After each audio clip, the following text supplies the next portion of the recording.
fill with airplane peanuts.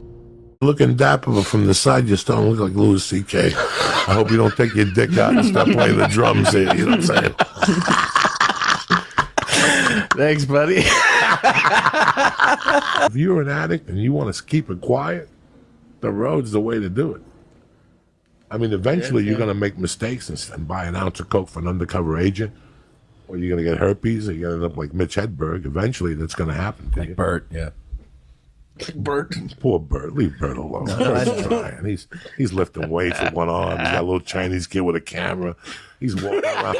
He's walking around Belgium and shit like that, having a good time. I saw him last week. He got so fat he looked Chinese. I didn't even know it was Bert. I thought it was a I thought it was a fat Chinaman and shit. And I looked and it was Bert with some kid. That alcohol is getting to it. His fucking head is swollen from those Budweiser. That fucking Tito's vodka. He's all red. Oh no, he's a mess. He's a mess. I thought he was a fat chink. I saw him on Bert.com. I go, who's the fat chink? It was Bert. Lifting weights with some skinny fucking kid.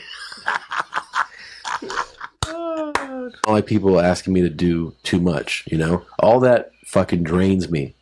Like psychologically, mentally. Well, I know you're starting to look like, you're reminding me of Louis C.K. Why? Because you're looking like from the side. I don't know if you're playing with your dick there. I don't give a fuck. If you play with your dick, I would never dial 911. I'm not that type of rat. People got bad days. You know what I'm saying? Yeah, dude. I've had a lot of people grab my dick. I never complained one time. No, I know. I know fags, they have it's a long week for a fag. They grab your dick. What are you going to do? They're just going to squeeze the dick. They've been on Tinder all week, and there's no fags available. Jesus Christ. They want to grab your little stomach one time and squeeze it. What are you going to do? You're going to be mad at them. Let it go. Say a prayer. There's something about people when they get convicted of rape, they have a power over people. When they walk over a room, motherfuckers like that dude went to prison for rape, Jack. I gotta shake his fucking head. That reminds me. I told you. Okay, that reminds me of something you said one time. I have no idea what you meant. You said, you go, black people eat to talk. And I go, what? And you said, I'm serious. Like they go to a restaurant to eat to talk. And you said, if somebody fucking talks while I'm eating, I'm going to fucking stab them in the neck. But you had a whole rant. I don't know if you even remember saying this, a whole rant about eating to talk. And I had never heard anything like it in my life. It drives me fucking crazy. He knows the exact trend. He knows why? You know the exact trend. You know what's going on. Where? Well, you know what he's saying. You know what he was talking about. Do you know what I'm talking about or no? I don't know nothing. I'm just stoned to the gills yesterday. That made him puke. Oh my God, the whole thing. He ate the whole thing like a fucking animal. I ate the whole thing. I kept calling him, we're going out, Lee. We're going to fucking see the town. At first, he's like, okay, call me back. I'll be here. I called him back like 10 minutes later. Lee, what's up? You ready to go, cocksuckers? I'm feeling fucked up, right? So I know he's going down. I called him back like in 10 minutes. He's eating sushi. He's like, yeah. He goes, you know what? I'm getting a little fucked up. All right, fuck it. I give him another 30 minutes. I call him back. Yeah, he called me like 8 times in one night. And also he's like, hello, I'm fucked up. How much was in this thing? I can't fucking believe how fucked up I am. I'm like, fuck it. Get dressed. We're going out, cocksucker. And I hang up on him. Right? And I'm like, oh, I know. And I call him back, and he's like, and the phone rang like 8 times. Yeah.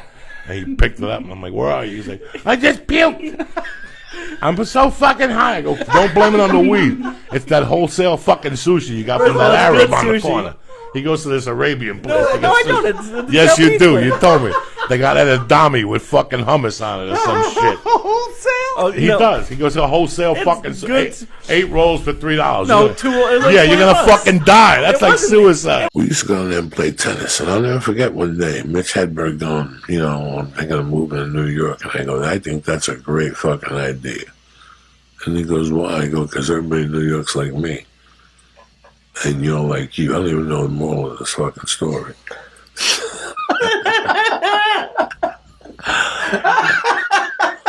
I am fucking gazoom. I'm looking at Lee, and Lee is so fucking How deep are you right now? How many? No, we ate 2 things. That's 400 milligrams Couple of stars of death. Lee's about to eat one and two. I'm okay. I think we're. So, are you ripped in half though? I'm not ripped in half. I'm ripped.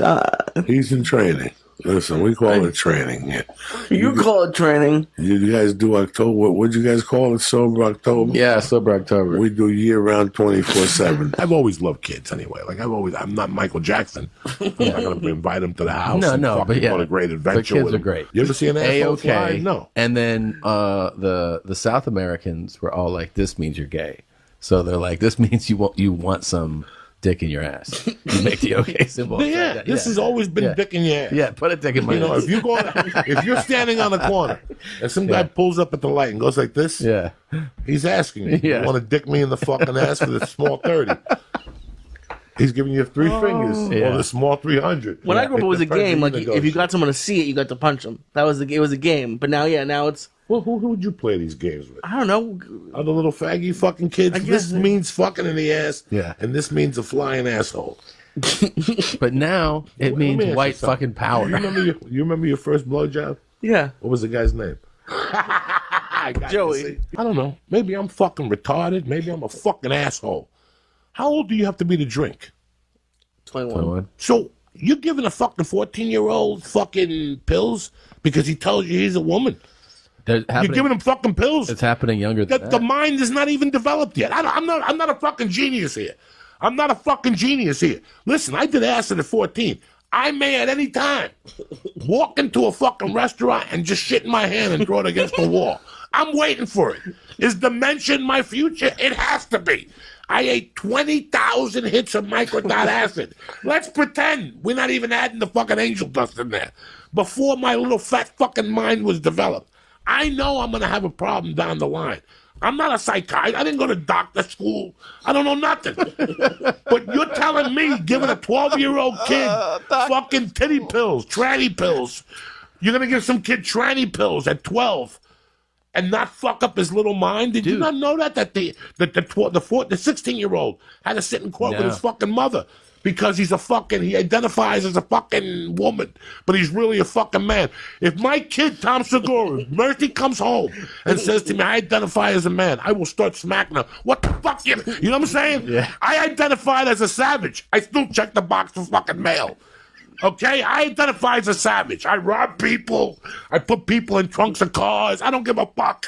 I am a savage. I still mark the box gender. Male. I like to put other. I'm a fucking savage fucking animal. But so how can really? You know, how can you Joey, give your child I don't give a they're doing it to kids that are like 7 and 6. to give them titties? To do what? Yeah, to start To do what? to transition. Like, I'm no fucking genius here, but I want you to think about this. Your little mind isn't even developed. Come back when you're 24. Oh, you want to be a woman? Come back when you're 24. Go out there and live like as a man until you're 21. So you mean to tell, how old do you have to be to join the service? 18. 18.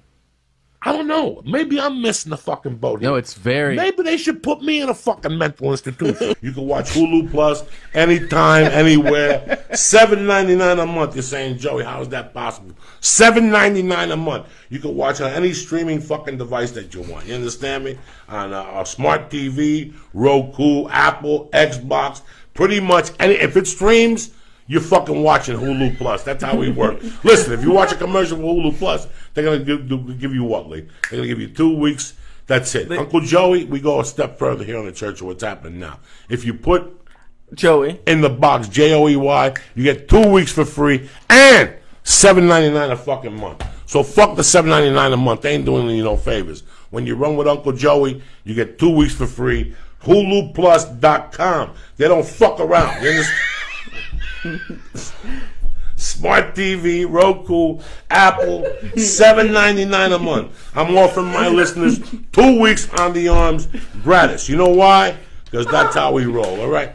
Don't fucking get carried away here. I love you guys, Hulu. You know what shows they got? Let me show you what they got. They got The Daily Show, Family Guy, I Want to Marry Harry, Gang Related, Grow Up Fisher, America's Got Talent, Late Night with Seth Meyers. They got South Park. Did you know about South Park? They got Keeping Up with the Kardashians. Everybody Hates Chris. Fucking SpongeBob. They got everything. Joke WRLD. That's how we do it. HuluPlus.com. From the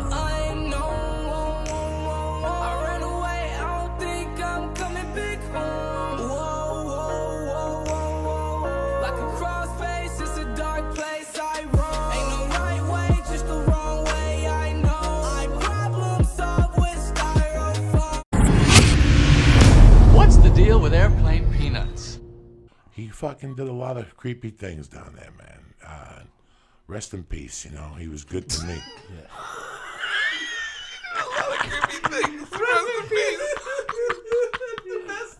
Eulogy ever. He did a lot of creepy things. It wasn't good. Rest in peace. Yeah, he was a creepy He fuck. was living with his brother. If you Poor guy. said that at the memorial service, I would die.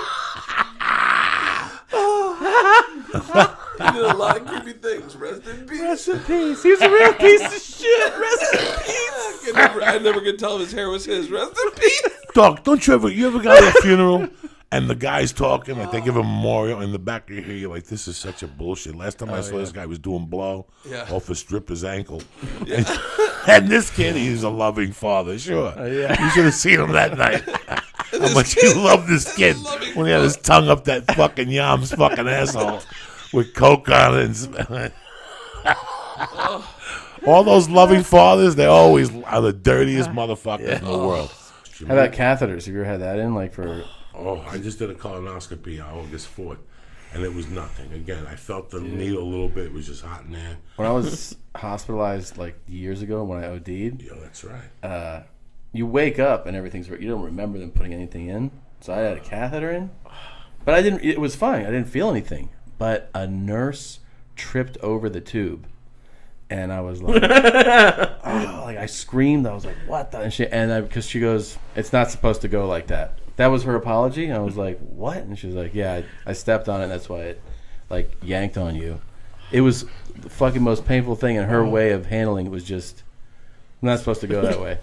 I think I knew that. I got blind drunk with, what's the guy that was running Houston Improv? The Gigi Lala, that guy? No, not Trey. No, the creepy guy. The creepy guy.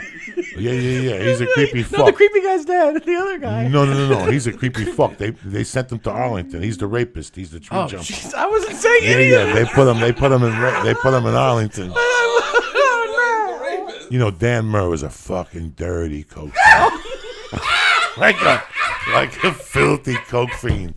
And he would get so coked up that you think he had a stroke. His lip would turn, his lip would just go upwards. So one night, everybody for years, one night when I had the really bad sleep apnea, and I really wasn't sleeping, and I didn't know what God damn it. Rest in peace. I didn't know what the sleep apnea, the effects were yet. I passed out one night really hard, and all of a sudden I wake up to the door banging, and it's Joe Rogan pre-marijuana when he was fucking miserable.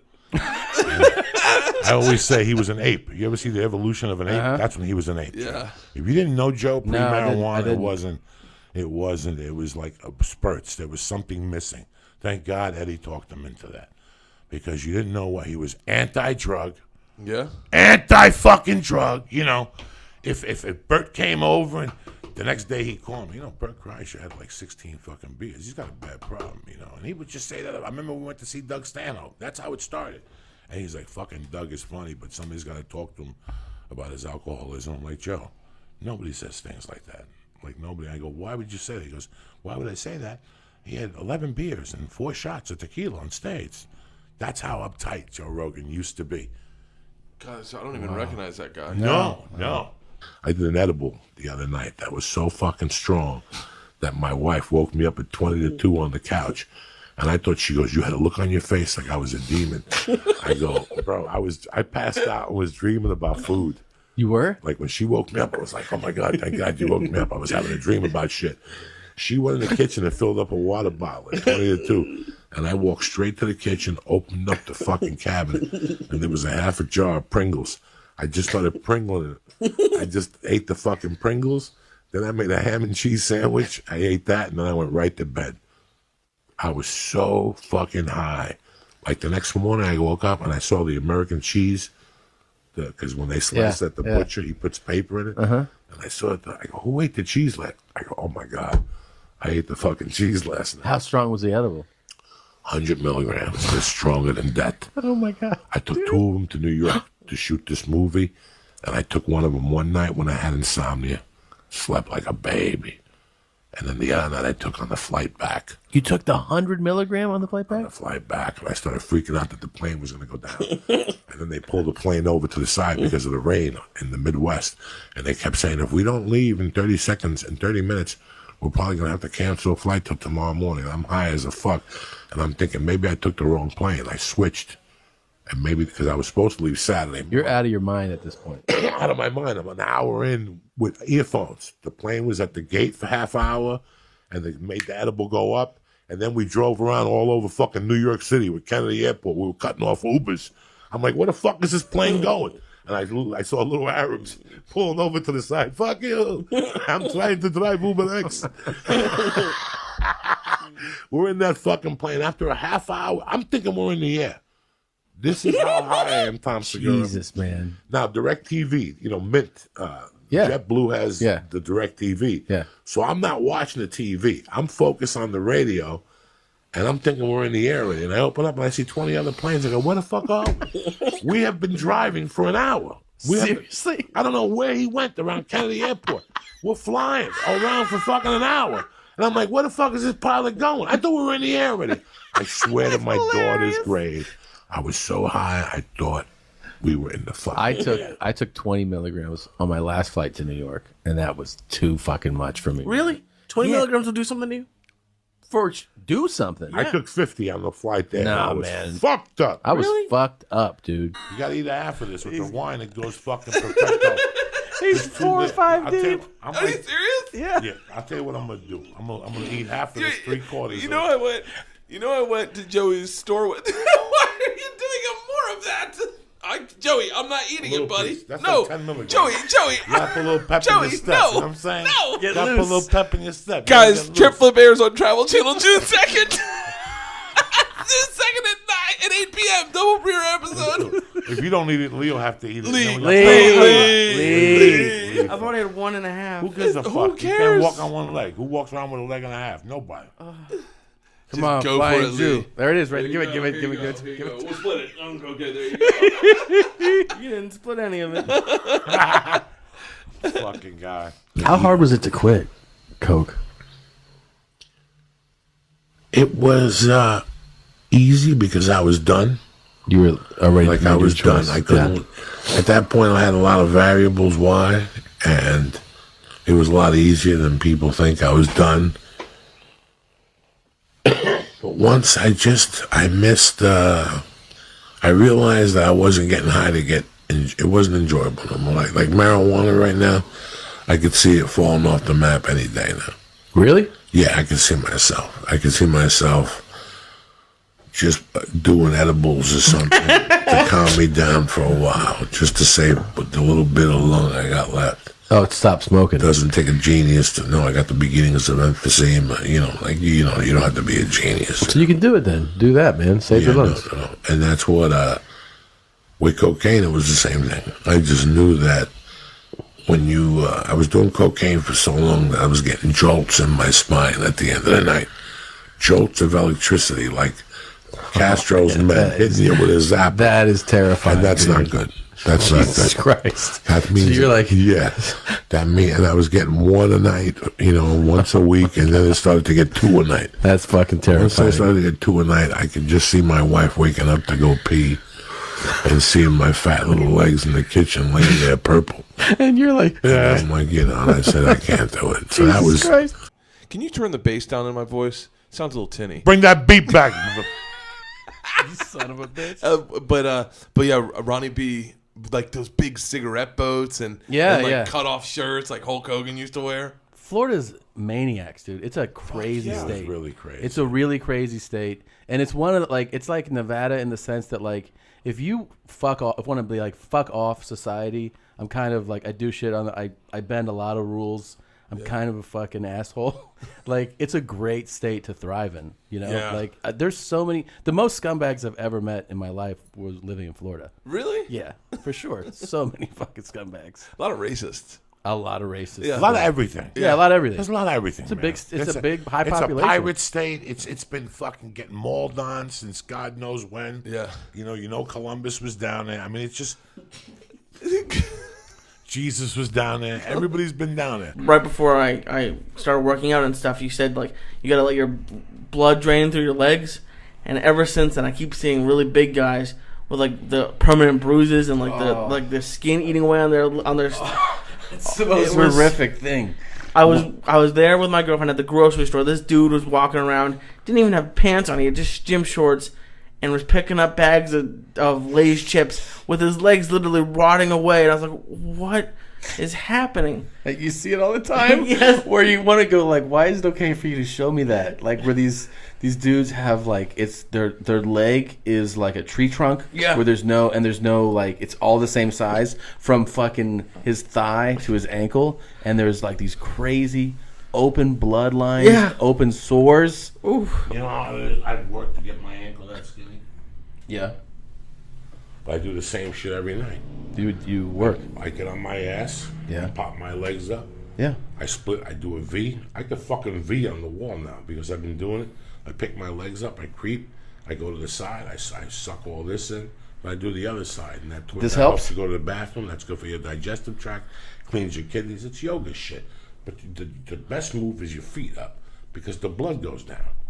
And now it gets processed instead of getting purple in your fucking feet. Yeah. You know, if you don't do nothing, if you put your feet up and watch fucking daytime football all fucking day and eat chips, that blood ain't going nowhere. These people you see at the airport walking around for you want to grab them and go, are you fucking serious? I saw one with a tattoo.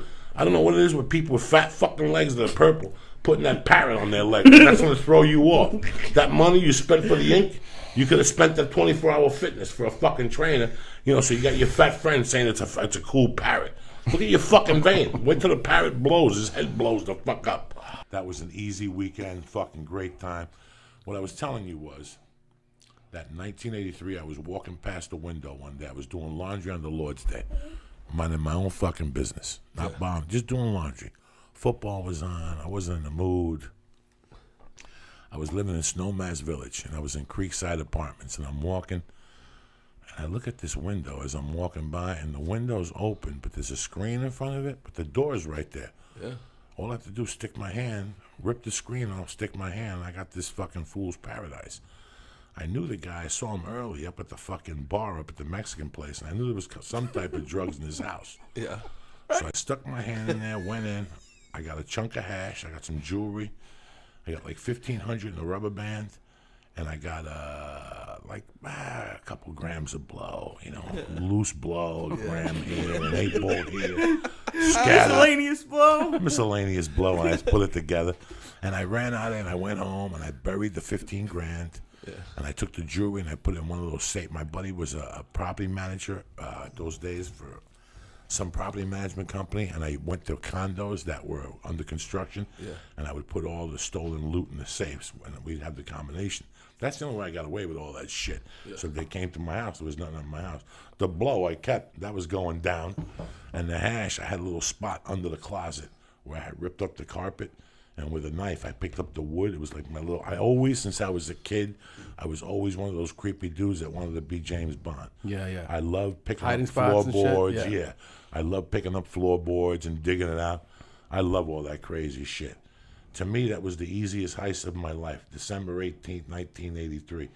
I remember I called my buddy to say, hey, I'm sending you a package tomorrow.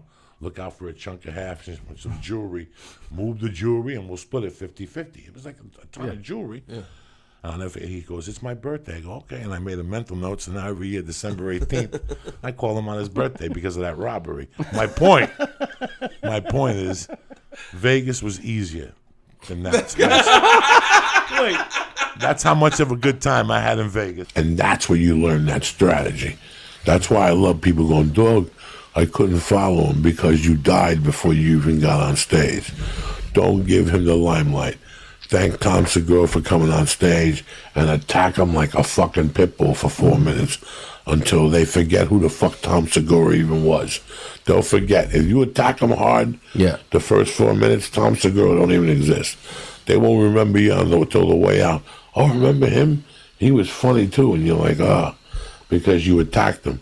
I used to lose the war in my head as a young comic. I would go, I can't follow that clean stuff. Look at all those people with white hair in the audience. Yeah. It's not till I eliminated that factor I don't want to say the audience. I don't give a fuck who they are. Yeah, just go out there. Go out there and do your material, because once you start catering and bantering, that's where you learn to bomb. Well, they're Chinese. There goes this. Can you smell my feet? No. There goes this set. You know, like if you go, I have a bunch of Chinese people. I'm going to do a set about the guy I rear-ended that was Chinese. There goes that 8-minute bit. If you don't do that bit, you just lost in your head. You're totally right. Do that bit with all the confidence in the world that you have. Do that bit like if you were in front of 20 white people. In fact, I want you to turn to them as you do that bit, because the more confidence you show, the more they're going to laugh their ass off, because they're Chinese. They know they can't drive. They have a hard time walking around the airport. They all stop at the door at the airport. You ever like rushing to get to your gate?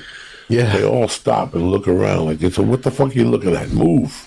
The fuck? This is the end to the exit. They want to sit there and look around. Man, this is...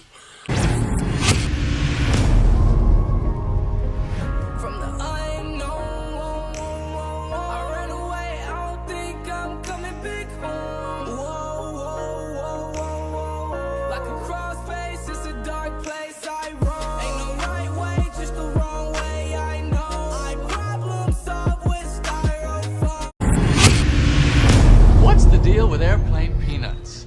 Dude, I made a thing as a joke when I tried to fuck with Bert.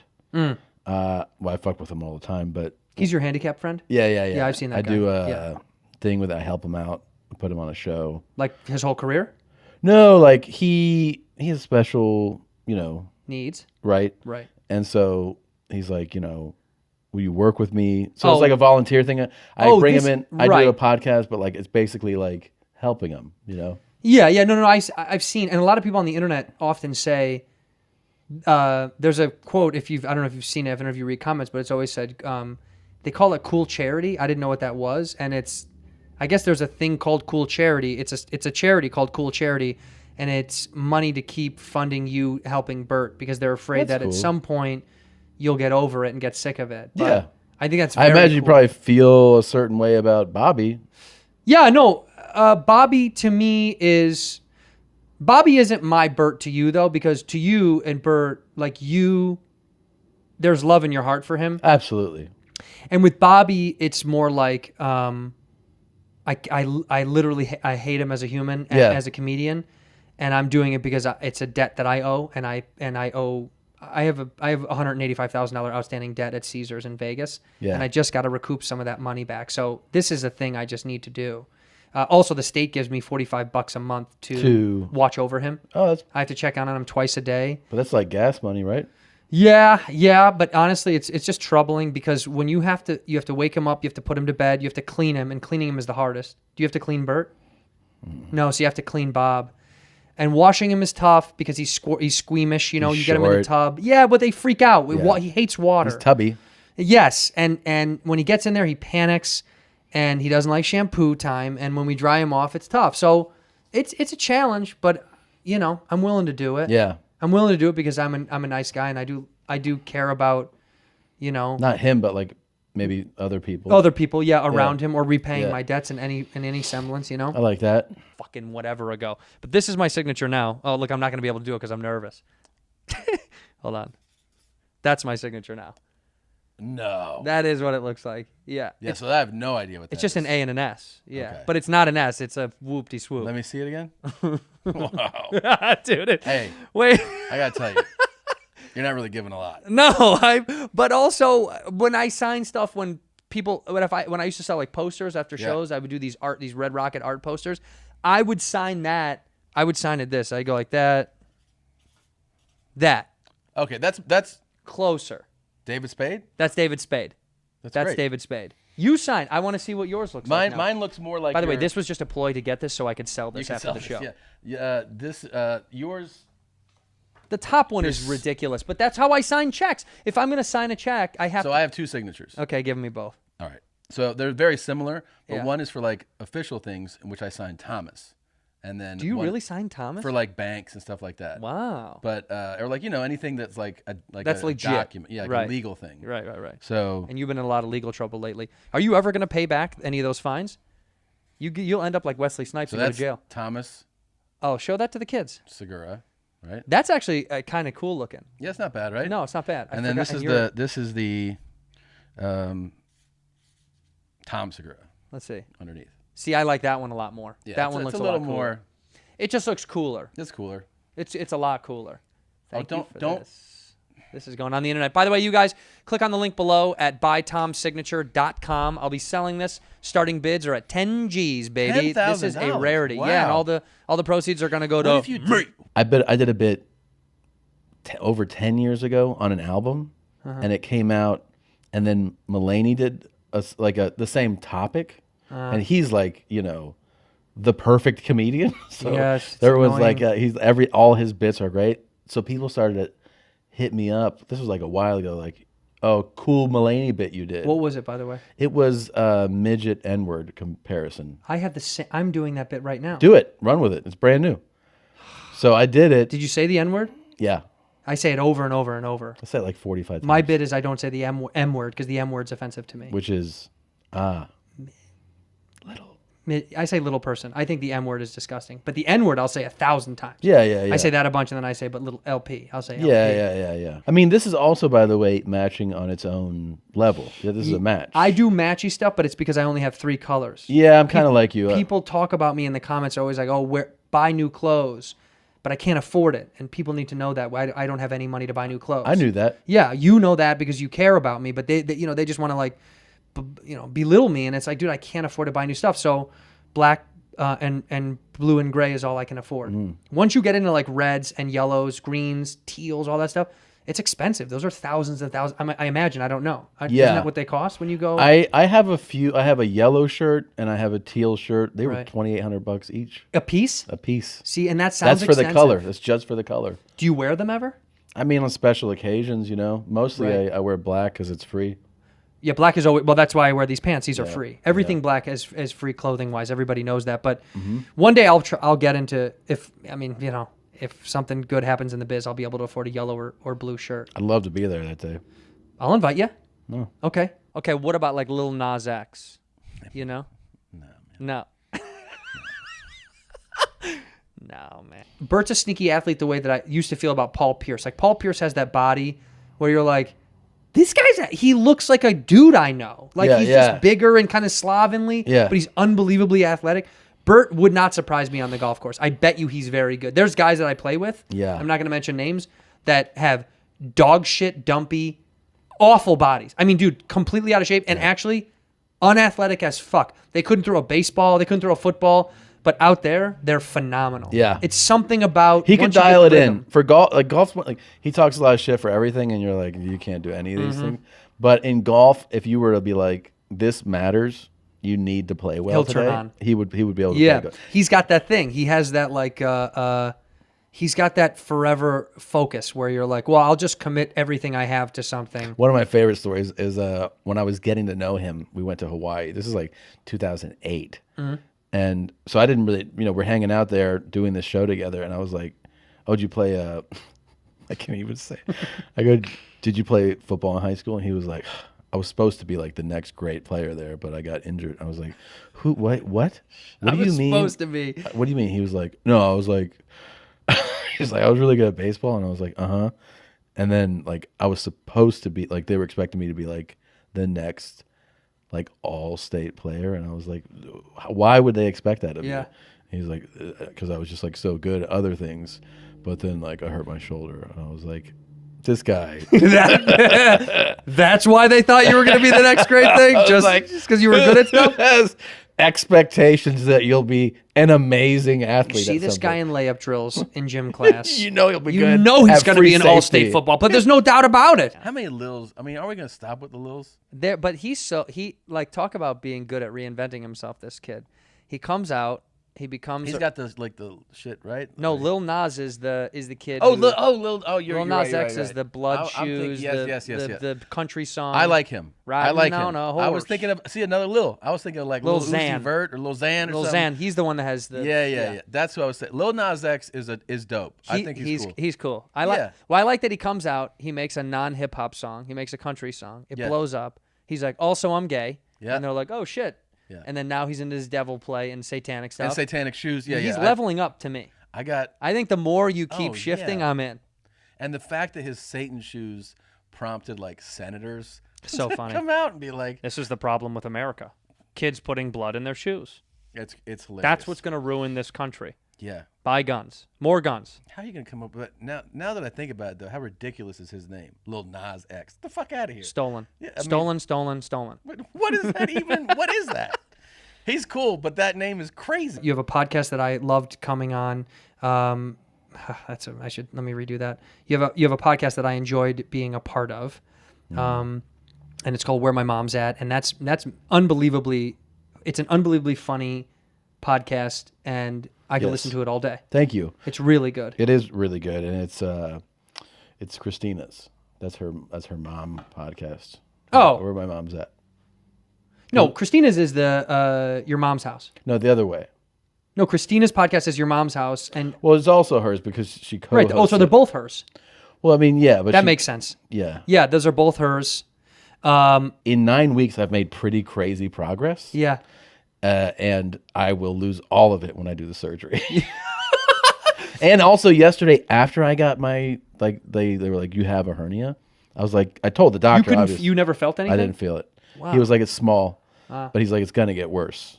Like you have to fix it. I'm like, well, I tell him obviously I'm doing this program. Yeah. Can I keep lifting? He was like, yeah. He's like, you can keep lifting. I go, With the hernia? that's what I'm saying. I'm like, but wouldn't it get worse? He's like, yeah.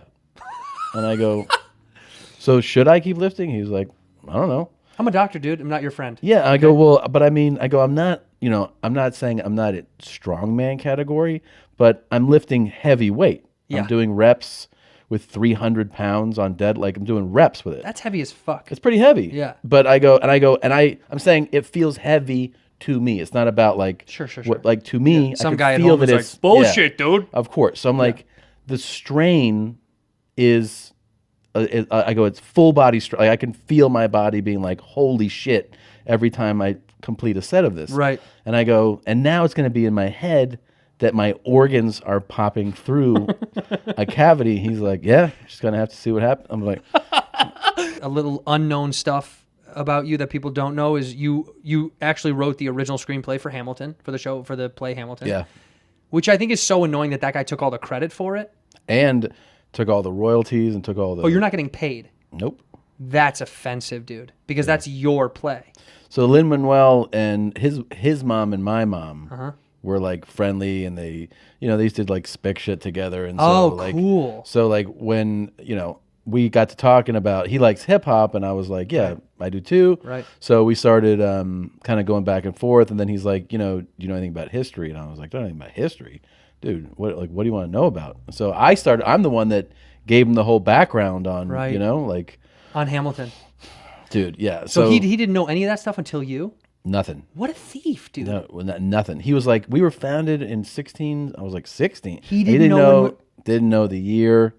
Yeah. What is he? You know what, dude? But and when I saw the goatee, I thought that's a giveaway. That's a giveaway. Yeah. Tom probably said, "Oh, why don't you shave into a goatee?" Because he used to have a beard. Yeah. Well, the goatee, because what happens when you have a goatee, your lips look like an asshole. It looks like you're. So Right. I was like, I know you're an asshole. Yeah. So, why don't you Put a goatee on your face. put a goatee on your face? God, that's smart. That's Yeah. a smart one. From the unknown, I ran away. I don't think I'm coming back home. Whoa. Like a crossface, it's a dark place I roam. Ain't no right way, just the wrong way. I know. I problem solve with styrofoam. What's the deal with airplane peanuts?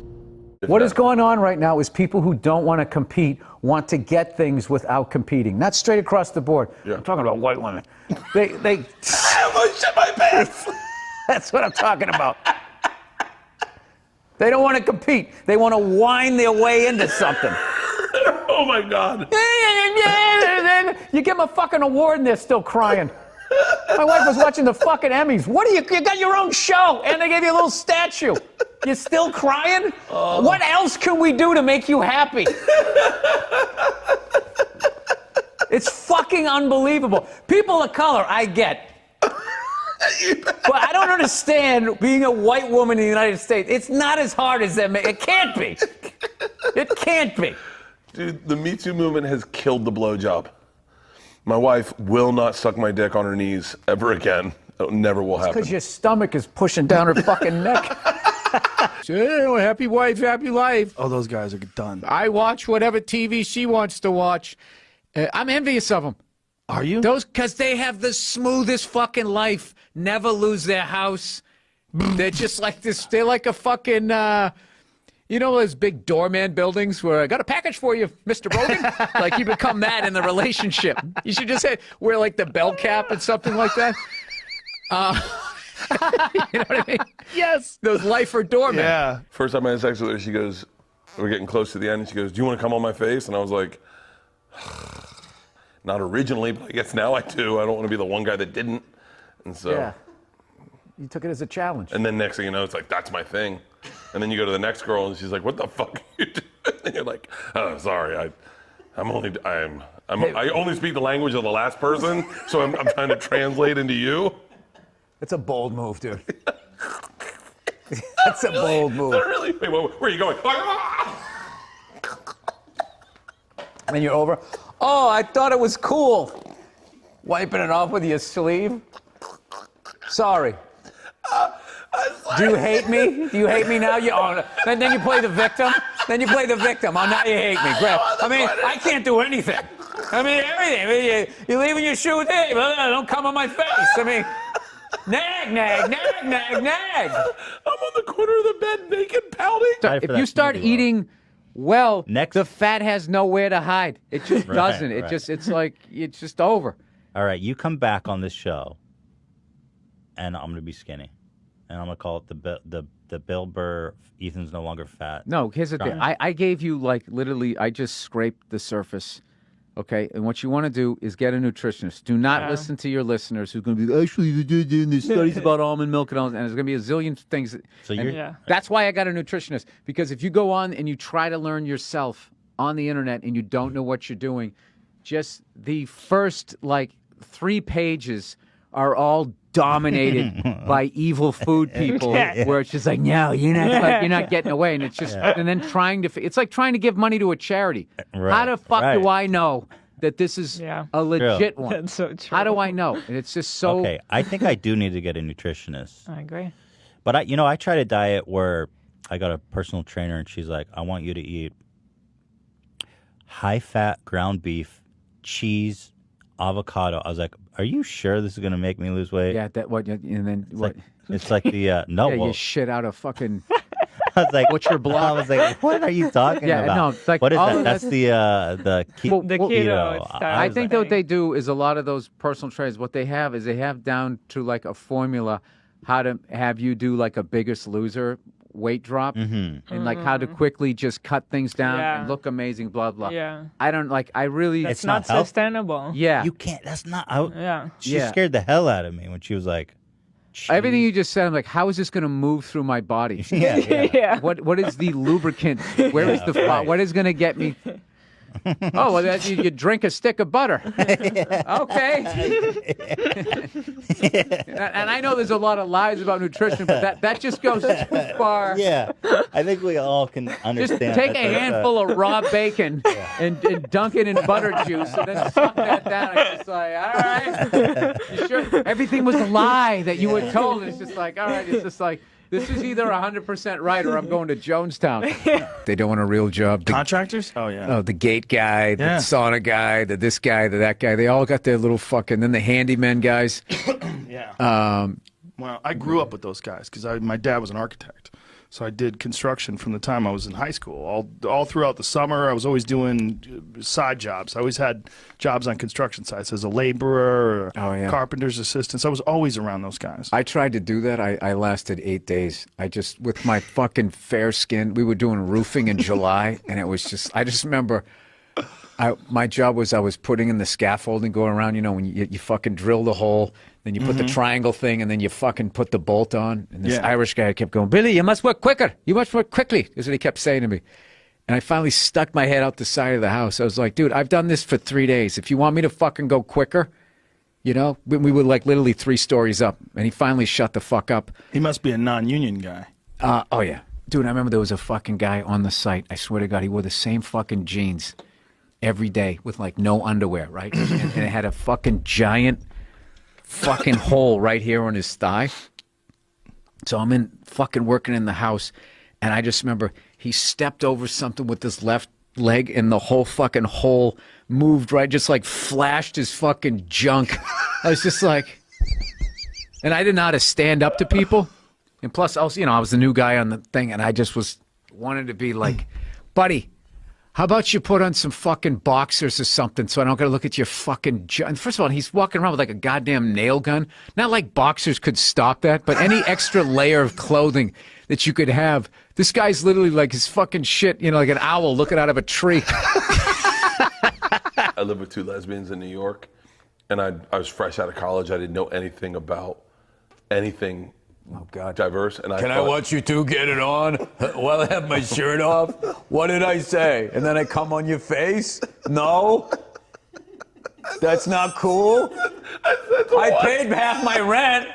Technically, why am I paying half? If you bitches, you should be a third and a third.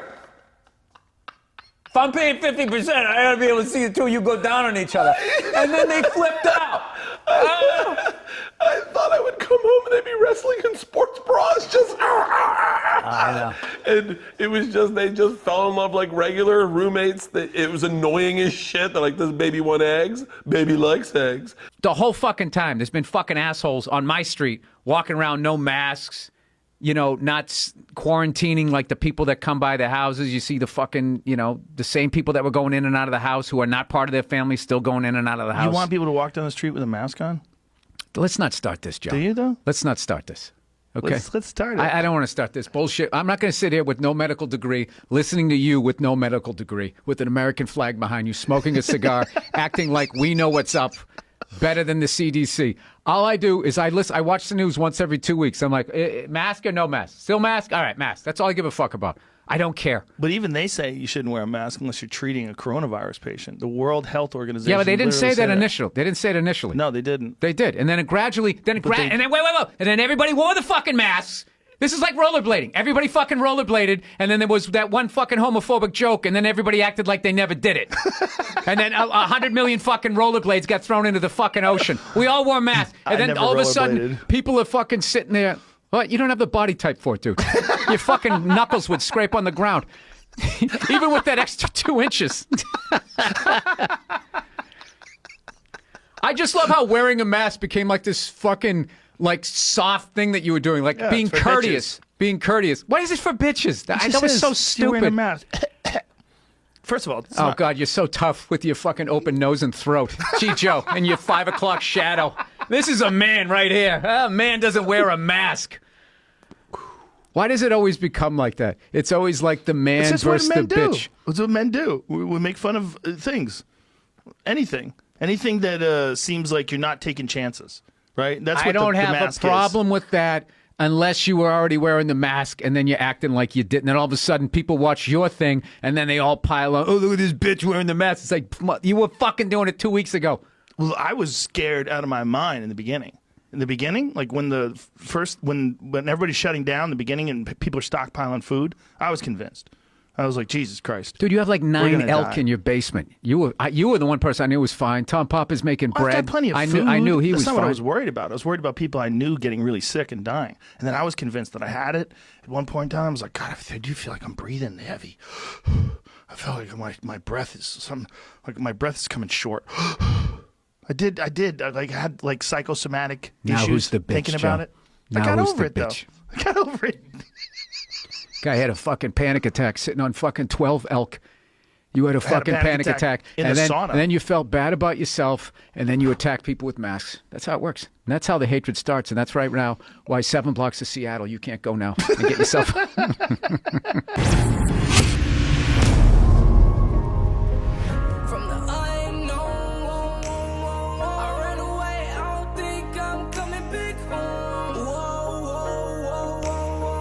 Like a crossface, it's a dark place I roam. Ain't no right way, just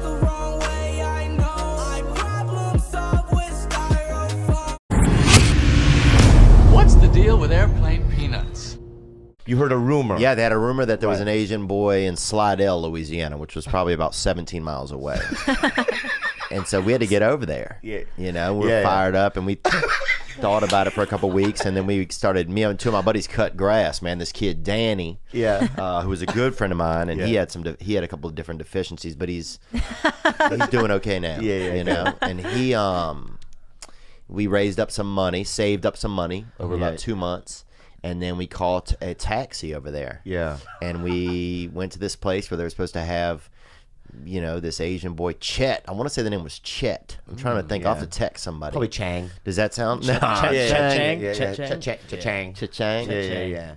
So Chet, I think. Right. Does that sound? Do you ever see him? Does that sound I possible? no, it doesn't sound. It sounds. It doesn't sound plausible. It does. It does. It doesn't sound plausible because I've never met an Asian guy named Chad. Yeah, there are in Southeast Asia. There you go. It's either I think it's either Thai or. Oh well, then you're Chetmate, bruh. Chetmate. The rumor. So we got there and he wasn't there. It was a. It wasn't there. It wasn't. He wasn't there. The name is from the city of Chester, England. So probably no. Probably no. Yeah. And we went there and it was just like a laundromat. Somebody had opened up like a new laundromat or like a cleaning, like a Right. clothiers. But there was no. Was it an Asian run laundromat? I don't know. That could have been maybe somehow that got diffused by the time it got to us. Right. You know, I mean, this is way pre-internet. You know? Right. This is back when. What was the first? Do you remember the first time you ever saw an Asian in the flesh? Man, I feel like it was a man. Yeah, I feel like it was a man with glasses on. Yeah, but did it? I could probably draw a picture of him, but I don't think that I. Please. I could, but I don't think that I could tell you when. Like I was in a coma. If I could see that coma, but you woke up to piss. Yeah, but I was in like a sleeping coma, like walking around coma. No. In the bed coma, but you get up to pee, so nobody. So I'm not in a coma then. There's no coma like that. There could be. Okay, let's just. I have this weird disease where I'm in a coma, but I can pee. Yeah. And if I think that if they call it the yellow sleep, they call it. You know. I've had the yellow sleep. Yeah. And it's just yellow because of peeing, not because you're Asian. I don't know. Okay, well. I mean, when you said it, I know, but I'm just saying that they call it. I know, but they call it. I know, but what I'm saying though is that what I'm saying. They call it General So's rest. Yeah, That's what they call it. But it's just like I just want to say this is that. Just don't say yellow sleep. My bad. Okay. I fucking worked all summer to go see you when I was a kid, and you weren't there, dude. Where? Huh? At the cleaners, Chet. You weren't there. You weren't there, dude. The rumor That's revealed. Great, revealed. But It I was me, forgive guys. you, bro. Yeah. I opened a store for 2 months. I forgive you, dude. Yeah. And I knew Cleo was coming, so I closed it down. Look at me right now. I Yeah. love you. I love you too. No, I really do love you. I love you too. As a human being. And I love you too as a human. And does that feel good or no? Yeah, I believe you. You do believe me? Yeah. I was lying. Wow. That was good acting. Huh? Unbelievable, dude. I don't really have any feelings towards you. Wow, bro. Yeah. Oh You're a my piece of shit. God, You're a piece of dude. shit. Yeah. That was Like if you died, I would just be like, what? Oh, come on. Theo died? I'd be like, oh, okay. Oh, come on. And I would just move on with my day. I had a friend named Brady. He was a neighborhood kid. And with one hand, he could pull a stop sign out of the ground. Oh, wow. Gosh. He had like a subhuman strength, right? And then, but he was also kind of retarded. Like you would ask him a question, he wouldn't even know what you're saying. Oh yeah. Like how are you? And you go, and you just pull it out of the ground, right? Yeah. But I remember him. I used to use him to break into houses. Oh Jesus. Oh wow. Because he was to get marijuana. Oh wow. I would break into people's houses to the dealers. This is like of mice and marijuana. You just use a mentally challenged kid to fucking cop dope down there near La Jolla. That's a funny movie, huh? Let's make it. Yeah, let's make that movie, dude. Crowdfund, Yeah. Dude, we ain't making shit, dude. We're barely gonna fucking get this episode. I'm tired of carrying a wallet in my back pocket because for me it just feels, I don't know, archaic and uncomfortable. I don't like people looking at my back of my pants and being like, oh, is that guy a camel? You know, look at the lump in his pants. Right. So now you got to work with that new front pocket carry. And whoa. Oh my God. Whoa. That was a dark. Wow, dude. That's real. It was just crazy that we're adults and this is happening. Where do you think honey comes from, bro? I know where honey comes from. Trees, brother. No, they don't come from trees, dude. Yeah. That's sap, bro. We're talking about sap, dude. Yeah. I'm not talking about no sap. I'm talking about honeycomb, bro. Tree. Doesn't come from where? From the south? That's what. I got caught up. I got caught up in that sap scandal, dude. No, dude. That hit a lot of the southern U.S., bro. When Theo doesn't know what he's talking about, he closes his eyes, dude. I could dunk at one point. Well, you could dunk? Yep, at one point. Do you know I've never made a basket? I knew that. Yeah, I've never made a basket. No, I've never. That's the truth. But hold on. Let's bring up what kind of basket are we talking about? Because there's no way our Asian audience is believing that you've never made a basket. No. I've made baskets like for the river and stuff. Yeah, totally. To put fish on, you're right. But I've never taken a basketball and thrown it. I don't know what that feels like. You what? You coot? Yeah, but I know where honey comes from. You fuck nuts. So we both win. You guys said we both lose. Where'd you say honey comes from? What was your answer? Honeycomb. The woods? Yeah, in the wood, but in honeycomb. Yeah, right? Honeycomb. Yeah. Where does that come from, you kook? You want to call me gook, huh? I do not, Chickmate? bro. I didn't say chickmate. You guys edited that in there. No, I didn't edit that in, man. Yes, you did. And we have it on fucking factual files, dude. We can go back to it. That's not a real thing. Factual files. I like that, though. But anyway, number 19, bro, would get onto my bicycle, right? Yeah. And when he would see me coming, he would say, "Here comes the," he would say the N-word bus. He would say, "Here comes the N-word bus." Oh, really? And as many black kids as they wanted to would get onto my bike and make me bike them to school, like the little engine that could. Wow. Yeah. And I would roll up with like 6 black guys on my bicycle. And all I was trying to do was get to school. Literally, it would be an extra 7, probably 800 pounds of young man going into 5th to 6th grade. Wow. You know what I'm saying? Like, I could see somebody with like a vitamin deficiency or like severe, DNA deficiency or something, immediately being like a chromosome deficiency, being like, oh, this is our guy, this is our mayor, this is our Wizard of Oz. You don't think that at all? A black friend told me that Chinese people are like the black people of Asia. Is that true, or what is that? Have you ever heard that? Dude, you should get your dick tattooed on your chest. I could see that. You don't think? Let's take another question. What is it about the curly hair, nice eye combo that just makes everybody will come to that? What about the straight hair, slanty eye? I mean, it's an acquired taste, brother. You know what I'm saying? And look, if you're in a plane crash, Yeah. you are definitely the first one that's gonna get fucked, bro, or eaten. Fucked or eaten, or just? Oh, you seem like the kind of like little dessert boy that gets kind of fucked in prison, but only around the holidays, Oh, dude, I wonder how you would be in prison. I wonder. Oh, I would be a walking hole. Yeah. It would just be, look at that. Is that a black hole? And then they'd look at my face. That's Bobby's ass. It would just be, dude, people would just be in You'd have to carry your ass in both sides. Like in each hand, you would just walk around with your own ass. With the cheeks. Yeah. Yeah, like it's a dress. Like I'm bowing at like a ball. A curtsy. Yeah, curtsy. Yeah. Very But those are fancy. my ass cheeks. Right. Yeah, I think that I'd be A fucked. bat flies out of it. Right. But People are telling ghost stories outside of it with a lantern. That's funny. But I think that like if you saw my cell though, Yeah. I'd have stacks of cigarettes. Oh yeah, Right. I have all the wine. Like I have all the things because I'm gonna barter You for got my all the butthole. contraband. Yeah. I'm gonna barter for my butthole. Oh yeah, dude. Barter Right. for the butthole. That's Barter a good for this motto. butthole. That's his fucking motto. Yeah. Yeah. He has a little vest that says it. Right. Yeah. But I bet after a while. Right. Get your motor running. Yeah. Dude, if you were my friend, I know you wouldn't. I probably would have put you in like one of those little wagons, those red wagons. Yeah, I know the right way. Yeah. That They're usually said red. Chinese buddy on the side of it. And I would have hooked you to my bike, dude, and pulled Yeah. you all around town. Oh, that's nice. That's kinda cool. So it's like you have a rickshaw for me. Yep. Yeah. And I would Yeah, have you're rung a rich little on- bell. Right. Yeah. And then I just go, Chinese. Yeah. Right? That'd be It's fun. like a parade. Yeah. Or bow at people and stuff. People throw you beads, throw you chocolates. Yeah. And you eat them, bro. Right. Like I'm a deity of some sort. Oh, yeah. You're just sitting in there. That's really nice. And we go dude. on a big chocolate ride every day, and you fucking just get all the fucking chocolates and sweets, and people come out and wish you well and give you baked goods. Yeah. I I have said a he forehead had- too that's very caveman-like. Is it really? He has bangs. How can you even see his forehead? I can see it right. Got bro bangs. Okay. We had this dude named Brian, Brian Purvis, the first wigger ever, and they don't have him anymore. They have a couple left, I think, outside of maybe Cincinnati. Yeah. But he was like the first white kid that ever wanted to be black, and they'd never seen it before. And they put him in mentally handicapped classes because they thought he was mentally challenged.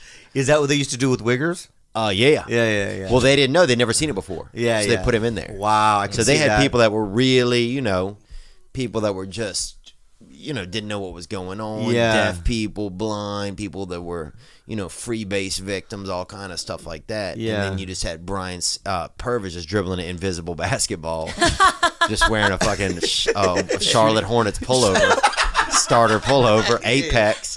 And just fucking, blowing menthols and fucking yelling at people. Yeah. And they're like, oh, man, we don't know what he has, Is Brian still in an institution or is he out? No, he's out. Somebody sent me a picture of him the other day. I think he's in prison somewhere, he's in jail, or in or out of jail. Just more, it smells like there's more kind of hidden animals in here. Right. Than I You think expected, that I have them as pets or other things?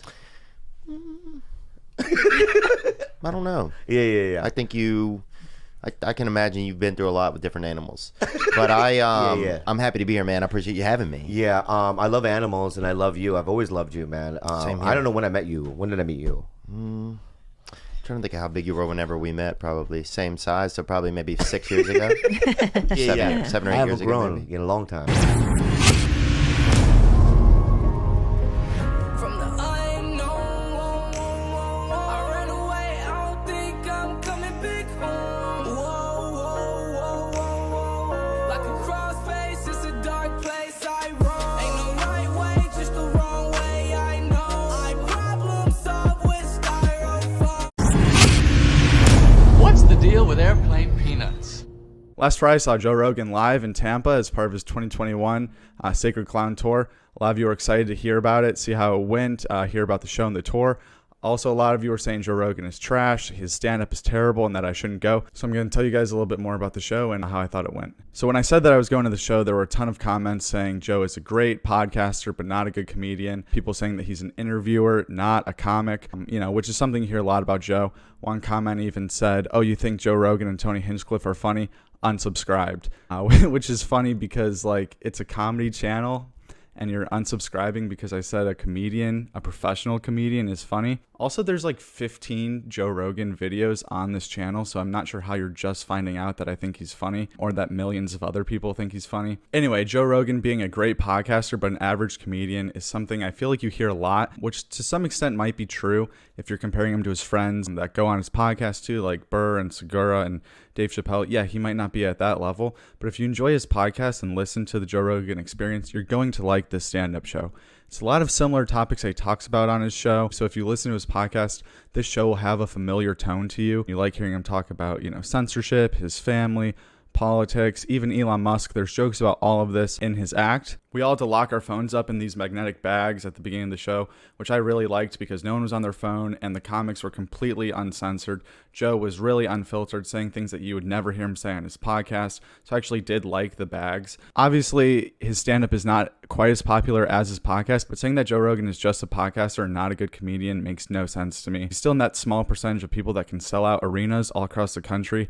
I was laughing the whole show. Every joke hit. It was a great show. Granted, I was super drunk, so that might have had something to do with it, but I thought it was hilarious. The show was supposed to start at 8. We got to the arena around 7:50. The lines were out the door, obviously, but it didn't take that long to get in. They put your phone in the magnetic bags, and then we went to our seats. Probably sat down around 8:15. The first comic didn't come out till about 9. So there was an hour there where we had nothing to do. Our phones were locked up, so all we could do was keep drinking. So we were pounding beers during that. By the time the show started, everyone was just trashing the whole arena. 20,000 people ready to see Joe Rogan, packed crowd, no masks. It was great. It was so dope.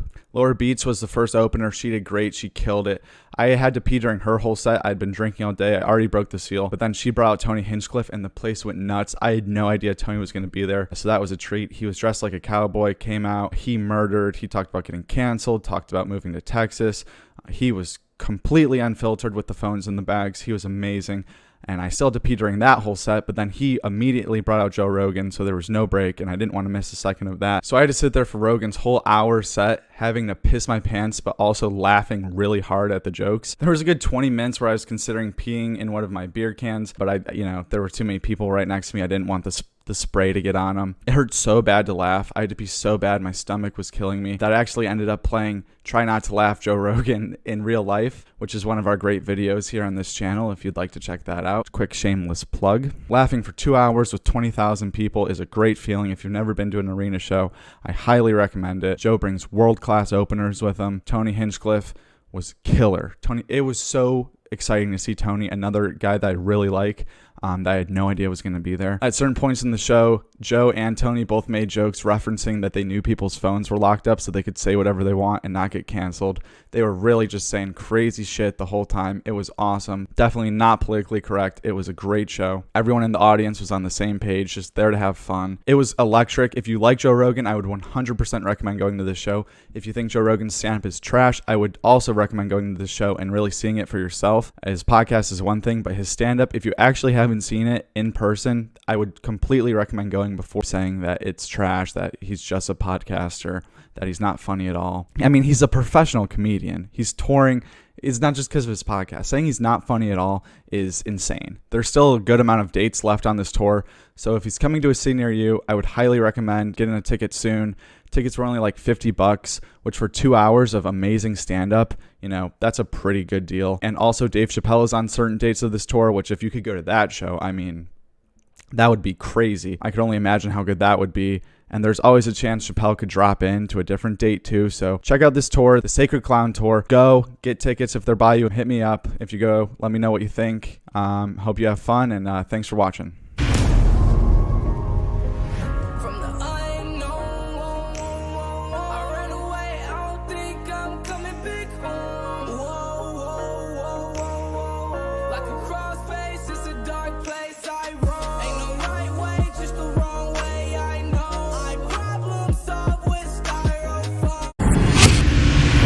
What's the deal with airplane peanuts?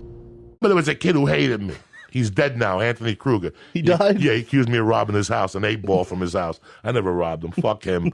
Fuck him. I don't give a fuck. He's dead, bro. He's dead. Fuck him. Let him roast in hell for selling bluff. When I was using drugs, I used to give you pills all the time. Yeah. Do you remember that? Oh, yeah, please. Yeah. I'd eat them. I know you would eat them. Yeah. Fuck. Yeah, he wouldn't even ask me. He would just look at me, and I would just pull it out. Oh, wow. And he would just eat them. And I just eat them. Yeah. Why ask? I trust you. Yeah. If the FDA approves them, fuck it. We're good. You know what I'm saying? Don't be giving me that ching-ching shit. Make my dick hard for 2 days. That shit'll kill you. This guy to get off my text. I don't want to get another text again. Are you guys on a group text right now? There's a group text battle going on between. I'm not involved in Texas. Ari, Joey, and a mystery texter. Who's the other guy on your guys' text? Some moron. I don't want to get texts on my phone at 8 in the morning.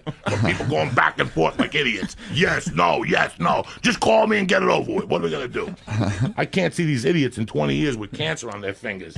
What happened to you? I texted all the time. See what I'm saying? All you got to do is call. That's it. Just call me. That's it. Hoping those people get cancer on their fingers. Deep breaths. 20 years from now, a generation of a bunch of half-retarded kids with mogul fingers and stuff. They can't wipe their muffler. They can't masturbate. They can't do nothing because they came from a generation of texting. That's what happens. And they didn't drink tomato juice and they text people or something. Like everyone says that as you're getting into an entrepreneurial thing, and you're like, well, I don't want to fail. First of all, stop saying entrepreneur. Whatever the word is. Stop starting a business. Stop saying that bullshit fucking American word that just makes you stand out like a fucking momo. I'm an entrepreneur. Yeah, go fuck your mother. A teacher, a professor in Yale, or one of those fucking schools that taught their twin babies how to swim at 11 months old and how to look underwater, and it was just brilliant.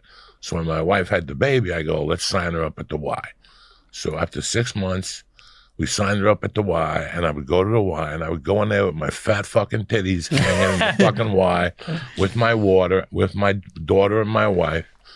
And I noticed that all these white kids had Mexican mothers. And I'm like, wow, that's fucked up that all these white ladies adopted these Mexican kids. How fucking nice of them. Yeah. And I realized that they were nannies, and the parents, half of them were there, half of them weren't there. And if they were there, they were texting. So wait a second, you're a parent, and you're at the hardest thing for your child is to establish trust.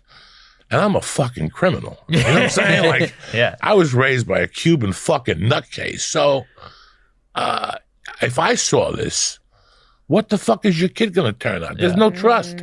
You're sitting there texting with your tattoos on your leg, and your fucking kid's learn how to fucking swim by some lady that's illegal. If ISIS comes in, your kid drowns because she's got to run out of the fucking pool. Your kid's in Ghana. You know what I'm saying? Immigration. Watch them scatter. You can manipulate them easily. Oh, I was there with Joe Rogan with Fear Factor. I had women say to me, look me in the face and go, I'll do anything to meet Joe Rogan. Yeah. What's the story? You playing the flute? And then I would give him like a code. You want to play the flute? And they would go, yeah, I play the flute. Okay. When you want to chase black people out of your neighborhood, you don't call the Ku Klux Klan. You put a Bed Bath and Beyond in that fucking neighborhood. Nothing scares black people more than Bed Bath and Beyond. They read that word beyond, and that fucks with black people. That word beyond, they don't like that shit. Beyonce, I'm on. But beyond, I don't know what the fuck you're talking about. The Denny's house was a very complex house. You had Mike Denny and a sister who was beautiful, and they were twins. Then you had the older Denny, and then you had a medium Denny who thought he was Jimmy Page. He quit high school when he was like 9. And he just played the guitar by the park. And he would try to be like that dude that was like very coolish. But the claim to fame of Denny is he had a chick that would suck your dick on demand. So if you'd see Denny, he'd go, what are you doing right now? Nothing. Suck his dick. So she never sucked my dick. I could be strictly, and you know, I'll tell you the truth. I know you would. I saw him a couple times, and he was such a creepy dude. And she was good looking. But then one night he took her to a party, and she sucked 22 dicks. Come on. I heard she burped and came out at the end and said, who's next? So then I heard like a month later she blew 18 more guys. Come on. So they started calling her Marathon Woman. And she would sit in class and people would go, Marathon, Marathon. I'll never forget her taking a picture. She was a year older than me and looking at the yearbook and seeing her like, you know, like Marathon, and then like seeing like her name, like Mary, whatever her name was, and most likely to succeed. And I'm like, she sucked 40 dicks in 2 nights without even burping. You know what I'm saying? Like, so that was the claim to fame to Jimmy Denny. That is a lot of dicks. Bro, this chick sucked 20. She broke the record. She broke the record. She had record break. What am I going to do with a girl? What am I going to hit on her? What am I going to do? I got to call for somebody. I'm an old man. I got 55-year-old nuts. They look like they're 55. For a young girl to suck them, I wouldn't get no satisfaction on it. I'm just fucking somebody's world up. I'm just fucking somebody's world up. It's all different now again. Yeah, they just changed. The alarm is black. Yeah. The map. Yeah, that's what you did. Oh, Yeah. okay. You scared me. I thought my phone was going downhill, and that was the fucking warning right there. I don't know. Sometimes the fucking phone goes black, and you don't get a fucking advance warning. Now you gotta go to Sprint and stand online like a fucking jerk off, and they don't know. There's always a by the way when I love Sprint, but every time I go down, there's always an extra 20 minutes, and there's a minute where you want to show. There's a minute when you're in Sprint that you want to shoot yourself in the fucking head. They don't have a code. I was 16 and a half, and I was hanging out with Denny, and he goes, bro, we got to figure out a way for you to be able to drive. I go, Den, I got my learning permit, but I can't. He goes, fuck that shit. About a week later, his father called Mr. Denny, called me at the Bend. He's like, you got a minute? Come over. I went over there. Mr. Denny's outside. There's a driving school guy with a little hot car. Like driving school. Yeah. It's like Denny's driving school. It's like his cousin. Instructor. I walked up. He's like, give him a license. Give him a license. Give him a license. Write your name down, kid. I wrote Jose Diaz. I lied on my date of birth. I wrote it for it to be 1962 instead of 63. The guy gave me a receipt and I had a license. If you watch any show from the 70s, when you walk into somebody's office, they got bottles. Yeah, that's with true. no label on them. And what did they do? They didn't ask you. Yeah, Would pour you you a like drink. a whiskey? Would Yeah, you like to party out tonight? No. They just poured you a drink and handed it to you. You didn't say, oh, is it scotch? I'm gluten-free. Is it, you know what I'm saying? Is it, oh, no, I can't drink that. I'm on medication. You just banged that out. You just banged that out. You didn't ask what it was. If it's vodka, is it low-cal? You know how you find out? You start drinking it, right? If you can make a reality show about anything, what would it be and who would be on it? Kourtney Kardashian. That's the oldest one with the 2 kids. Yeah. That's the one I like, and it'll be a reality show about me beating the fuck out of her husband. And then at the end, he sucks my dick. Even if I'm not gay, just out of principle. Because I'm 51. What are you going to call me gay for 18 years? What do I got left? I don't give a fuck. That's the type of motherfucker I am. See? One needs an idea, and I run with it, Jack. They'll teach you that shit at fucking Improv Olympics. You know, you learn that shit in court.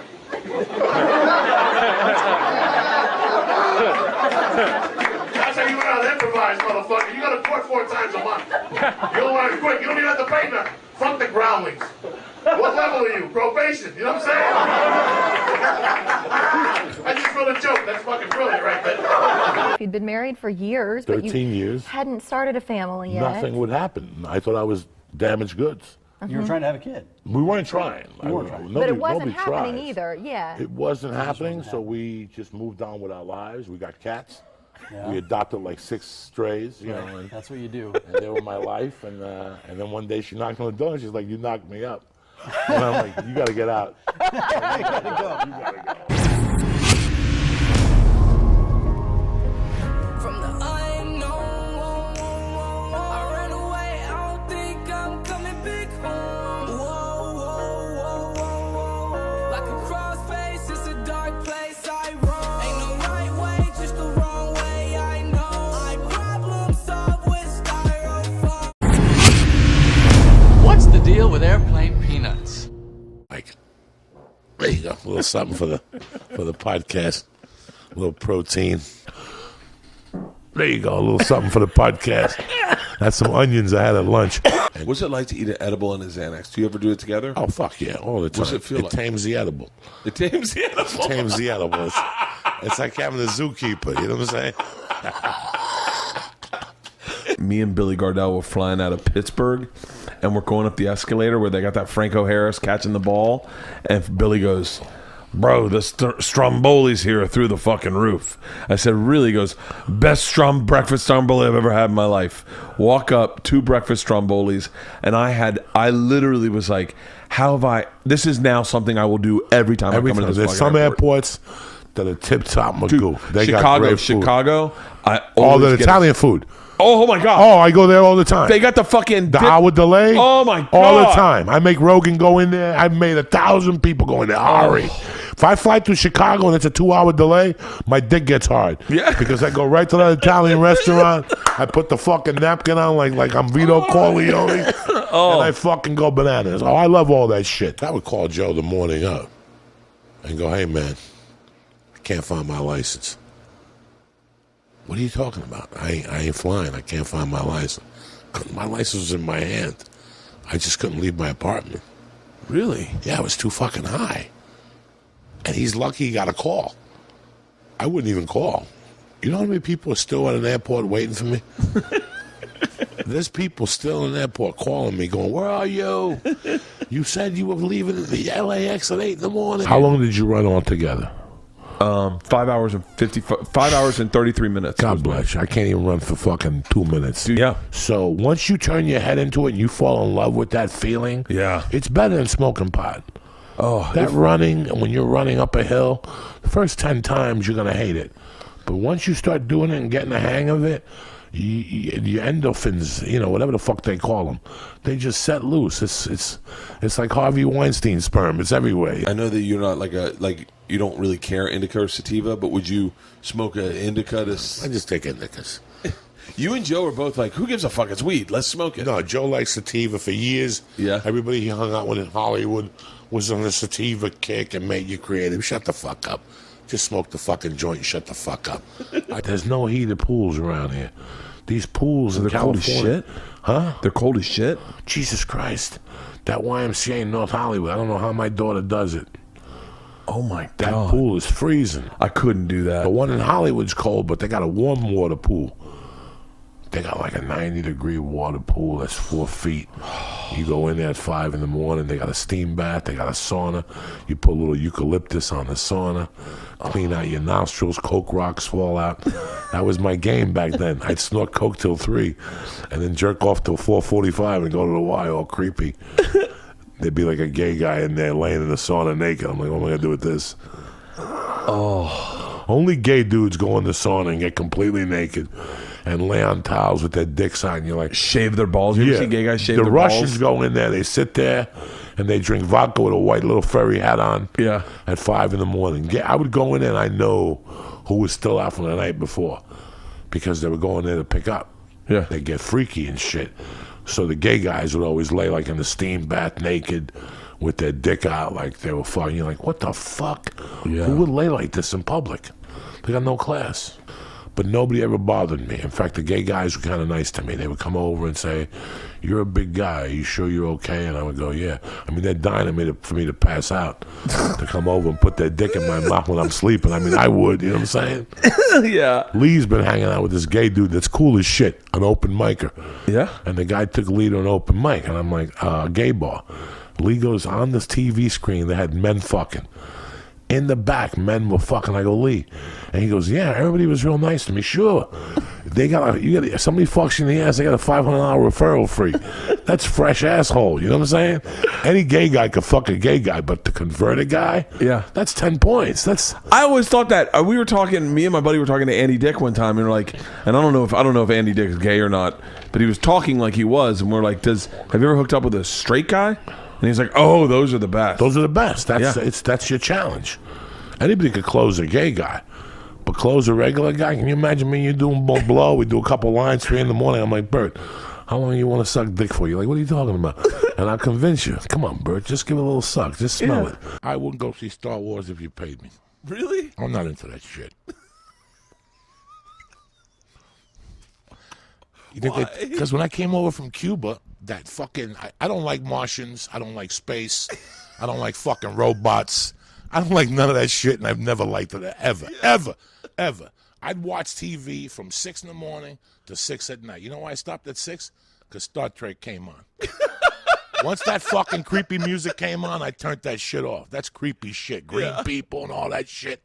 For me, it was always like, I'm Cuban. I'm a Cuban kid. I'm just trying to TV to learn English. What's Martians got to do with it? Yeah. Like, I was like, I'm not playing this fucking game. You can't just slide that into life. Where's my phaser? Yeah, fuck you. I'm old school. I still got Hotmail. I'm still I throwing got heat. 45,000 unread emails. Yeah, you're a fucking retard. 45,000. How embarrassing. Just erase them. You sell merch? No. No? No. Oh, I only want to focus on stand-up. I don't want to worry about T-shirts. I don't want to worry about them sending them back. I don't want to worry about them sending them. I don't want to put them on the free luggage on American Airlines. I don't want to do none of that stuff. I just want to focus on my stand-up. Yeah. I want my stand-up to be top-notch. I never want nobody not to come up to me because they don't have a $25 for my T-shirt. If they listen to the podcast and they've been listening for the last 5 years, come over here, shake my hand, and fucking give me a hug. You want a T-shirt? You want a T-shirt? Go online. Yeah. I'm not carrying T-shirts across the country. I didn't do this to become a salesman. Yeah. And while you're on stage, you're thinking about it. I have to go out there in between shows. Shows are sold out. They don't want you out there. Shows are sold out. Yeah. They don't want you out there. That's the problem. They tell you. So here you are trying to sell shirts. You got people coming off from the first show, coming back to the pictures. The picture ain't right. The shirts are medium. Forget the shirts. And then before you leave, you count them. You got 20 shirts. By the time you get them in the mail on Monday, you got 9 because the staff helped themselves. Yeah. So you fucking shirt to $20. Forget it. When I sign a plane, that plane ticket's expensive. If I want to fart, it's bombs away. I don't give a fuck about nobody. Yeah. I just sit, I look straight ahead, and I'll adjust my fucking hips so the fart blows up, and there's a fan on the side. If you ever smoke a vapor pen on a plane, really, you'll notice if you take the window seat, that's where you smoke. You can smoke for an hour. Really? Yeah, because the air is on the bottom. Test it. Next time you have a vapor pen, wear a hooded sweatshirt and take the pen and put it in your sleeve and hit it and go like this and watch how fast the smoke goes. Really? So when you fart, there's no need to put coffee beans in your ass or just leave your underwear on. It works like a coffee filter. Last week in Governor, some kid came up to me, and he was this great kid. But he asked me 4 times after the show, what are you drinking? You want to do a shot? I told him 10 times. I don't want to do a shot. I'm just going to drink soda and talk to this guy here. You want to take a picture? Let's do it. Again. Do you want to come on, man? What kind of shot do you want? Yeah. Dog, I don't want to. Like, they don't get it that I'm not going to budge at all. Yeah. Like, people do not understand that it's the way I am. And you're not going to. I don't give a fuck. Like, I don't even like people who drink at dinner. Really? Like, when I go to a restaurant with you and you start ordering cocktails, it bothers me. We came here to eat. You want to drink? Go somewhere else. Go somewhere else. Take a fucking hike. When I go to drink and snort coke, I want to drink and snort coke. Don't play pool. I don't want no darts flying through the fucking air while I'm trying to play pool. Yeah, when I drink and snort, I don't want movement. I don't like movement. Yeah. Like, if right now me and you brought 2 chicks here, I don't like a lot of movement. Really? Once they start talking, relax. Let's call my friend. No, don't call your friend Cindy, because ain't nobody else coming here. I'll throw them out. I got a certain amount of coke. Both these are sucking dick, and that's all that's going to happen here tonight. I don't like no outsiders. Like that scene with Goodfellas, when she said there was never no outsiders. Yeah. I grew up, there's no outsiders. Yeah. When I invite Bert to my house, don't bring somebody. Yeah. Come solo. Don't bring none of your creepy friends I don't know. I don't want them to see what we're doing here. Like, I was raised, you know what I'm saying? Like, I'm more secretive. I don't like movement when I was snorting. You know why I didn't like people around me when I was doing coke? Why? Because I don't want to hear it. Yeah. I don't want to hear it. Snort the coke and shut your mouth and watch TV, all right? I didn't like people, if I was doing coke, I didn't like people that messed with the radio. Anything. I was fucking driving Anything. nuts. Anything. Like, I was like, if we're listening to that song, let's listen to the whole song. No, let's move it. The TV, once it's 6 or 7 people, I take my cocaine and go home. I like snorting with 1 or 2. And women, like, if I brought I never brought a woman up to my room that was 50-50. Really? Yeah, like, if she's like, well, I have a boyfriend, listen, here's the deal. Yeah. I got an 8-ball of coke. You want to do a line, we're going up to my room. But I'll tell you what, and within an hour, we'll put you to work. What does that mean? It means you're going to be sucking dick, and I'm going to be eating your pussy and eating ass. And they would turn pale. Yeah. And some of them would walk away, but some of them would come. If they came, they knew what time it was. I didn't play. Don't come here to snort my coke and tell me a story you're on the period, because I'll throw you out the window. I would even tell them, you're not on your period, are you? No. Okay. Then you come up, because if you waste my time with that bloody pussy, you come up and you got that bloody pussy, and all I can do is suck titties and get a blowjob. I'm going to be pissed the fuck We're off. such different people. Oh, no. I don't like none of that shit. I don't like no drama. I would never say any of that. And I would totally go to dinner and have, that's like, no, I know. Can I get I'm going to start. No, I never understood. When I go to eat, I go to eat. You want to drink, go over there and drink with your buddies. It's interesting that tomorrow we'll be hanging out and decorating bikes and going on. Like, it's interesting that we're friends, but we're so different people. I had a friend in high school. I loved him to death. I still talk to him. One of my best friends in life. He was always Johnny Wumbois. All right? When we were kids and we go to his house. Johnny from Bois. Okay. Yeah. I'm the type of guy. You got wine, Bert? You got any wine? Yeah. Give me the fucking bottle. You give me the bottle, and I pour it in his glass, and I drink it. Yeah. No. There's always assholes. Hold on. Let me go get a wine glass. Yeah. Just give me the fucking glass. I gotta wait. Just pour the fucking wine in there. What's the difference? Well, the wine glass, the aromatic. Listen, shut the fuck up before I smack you. Just give me the fucking wine. Yeah. He would always come down with wine glasses. It would piss me the fuck off to no end. And the girls would be impressed. Oh my God, shut the fuck up. Drink the wine. Just shut the fuck up. Drink the fucking wine, you know? Like, I'm one of those guys. I don't like no drama. And the people I grew up, I remember one time going out to dinner with my friends. I'll never forget this. I still talk to them. The Holloways. Roger had just graduated high school. The craziest family I grew up with. Yeah. Dad was a bookie.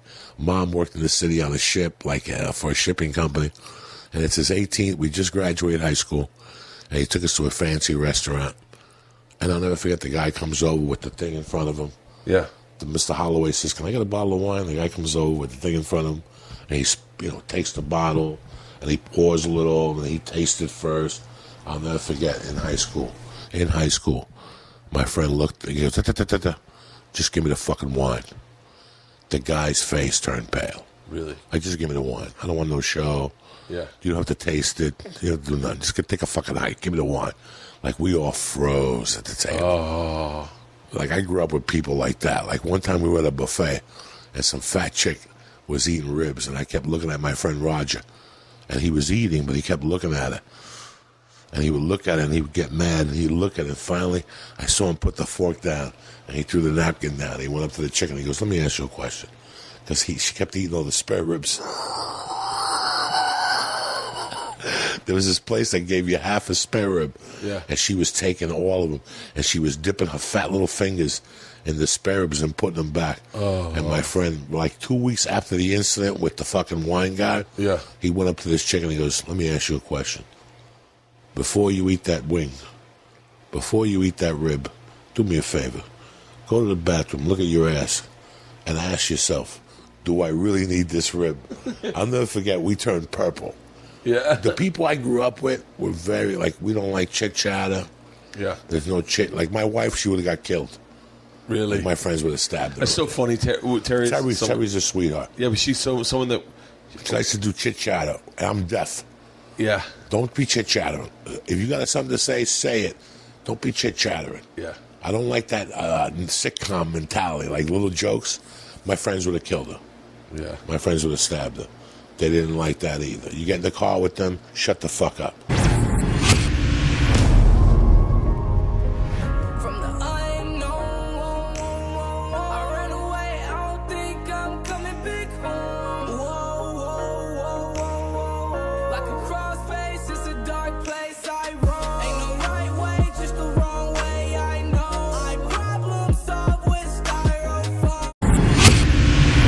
What's the deal with airplane peanuts?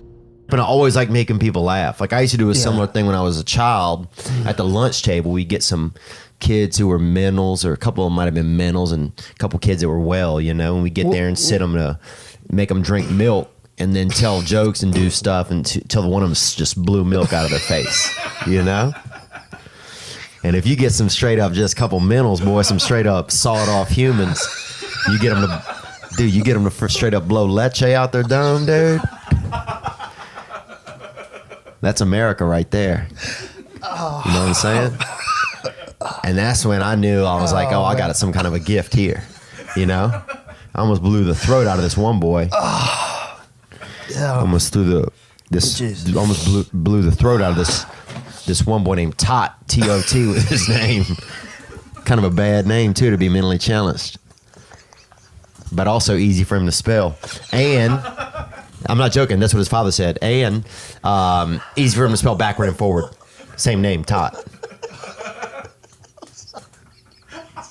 So that's true, man. Was this guy's his name was Todd?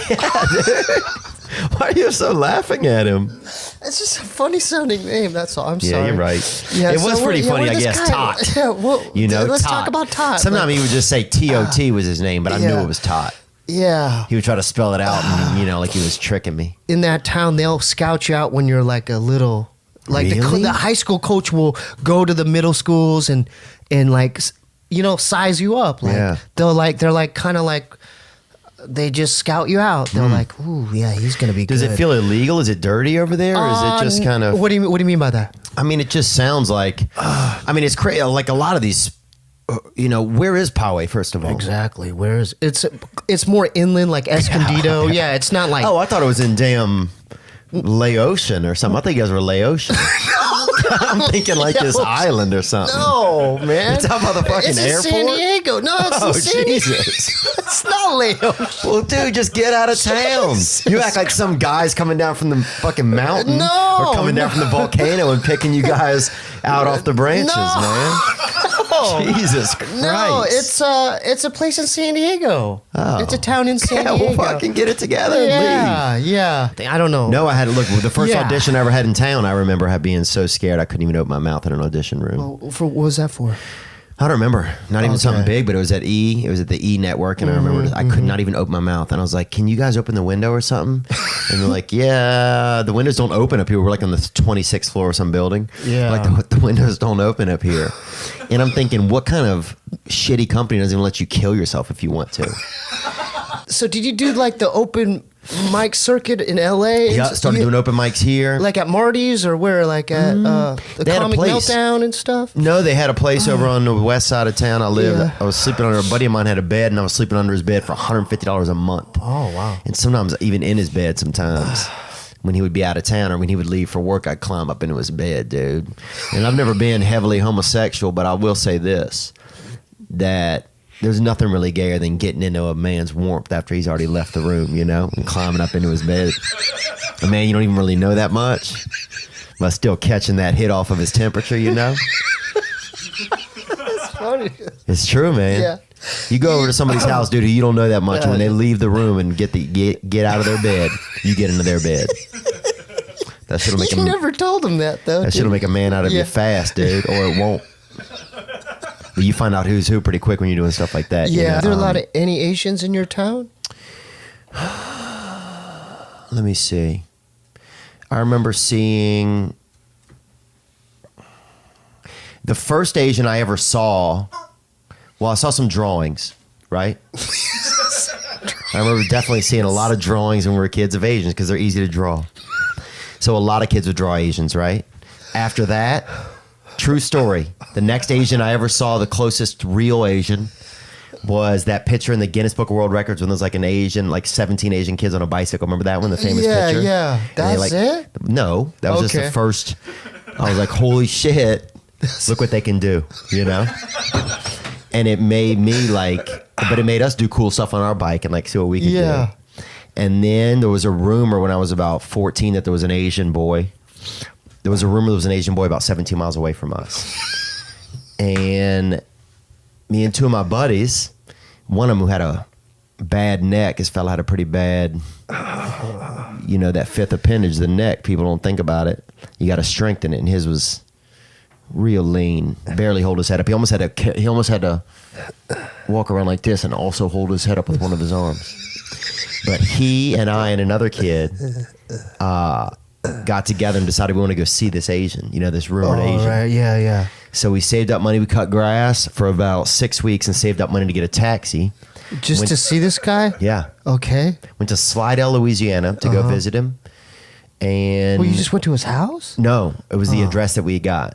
Oh, how'd you get this address? Dude, you can get information. Okay. Okay. And this is back before the internet too. So this is when you'd ask around. Yeah. And then guess a little.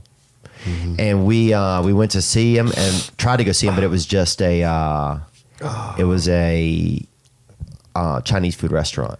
Oh, he's a Chinese guy. It wasn't a real Chinese person. It was just, I think, some kind of white people in hats, and it was like I don't know, it might have been like a Mexican Jewish guy running it. Oh, that's weird. But it wasn't no real Asians. So it's just a myth. So we went back, man. It cost us about $70. Oh, jeez. And then I had some abandonment issues actually when it came to Asians for a long time because of that. And then they had a kid named Jason Desport that showed up when I was in junior high school.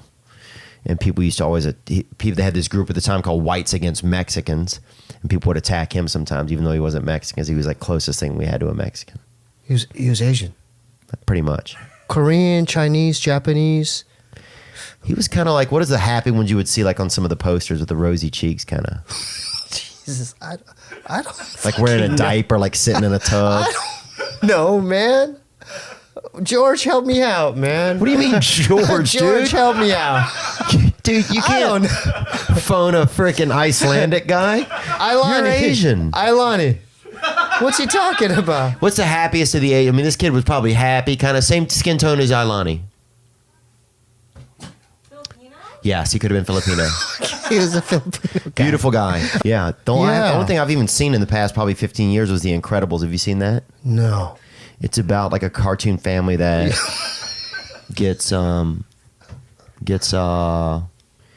kind of fight amongst themselves, but then they also fight crime. Okay, cool. Yeah, that's the only one. I'm New trying to Blade think that Runner. I never saw any Blade Runner. I saw It. any Fast and Furious. No Yeah. It. Oh. I tried to see Saw. Train, Oregon, Secrets of the. What is it? Asian killers on the train. What is that? Orient Express. Murders on the Orient Express. Okay. You know it. Murders on the Orient Express. Piece of shit. If you haven't seen that yet, how about this? I'd rather spend $30, take an Amtrak, see real crime. Hell yeah. Way better, dude. Take your son, daughter, side piece, whatever, on a $40 Amtrak ride, 2 cities down, 2 cities back, half the afternoon, beautiful scenery. Sit in the club car, way better crime. Probably buy some jewelry off of somebody who's a Mason, and much better. But you never it's bombed interesting. though, right? Did you bomb at all in the beginning? Yeah, I've definitely bombed a few times. Yeah. I bombed the other night somewhere. Still?